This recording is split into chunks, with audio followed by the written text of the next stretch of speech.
महात्मा गांधी के पिता करमचंद गांधी को लोकप्रिय रूप से कबा गांधी के नाम से जाना जाता था। इसलिए उनके घर को गुजराती में कबा गांधी नो डेलो कहा जाता था, जिसका अर्थ है कबा गांधी का निवास स्थान।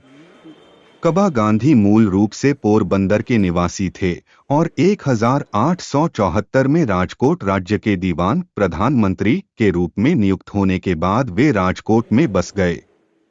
उनका परिवार 2 साल बाद राजकोट आया। राजकोट राज्य ने 1880 की शुरुआत में उन्हें 400 वर्ग गज 330 वर्ग मीटर जमीन आवंटित की, जहां उन्होंने घर बनवाया और परिवार 1881 में किराए के मकान से नए घर में रहने आ गया।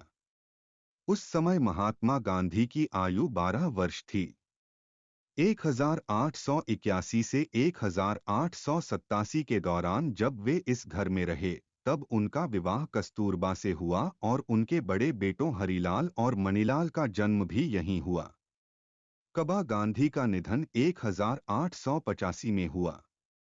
यह घर 1915 तक परिवार का मुख्य निवास स्थान रहा, जिसमें वे वर्ष भी शामिल हैं जब गांधीजी लंदन और दक्षिण अफ्रीका में रहे थे। बाद में 1915 में दक्षिण अफ्रीका से लौटने के बाद उन्होंने अहमदाबाद में कोचरब आश्रम की स्थापना की। 1920 में गांधी परिवार ने यह घर बेच दिया।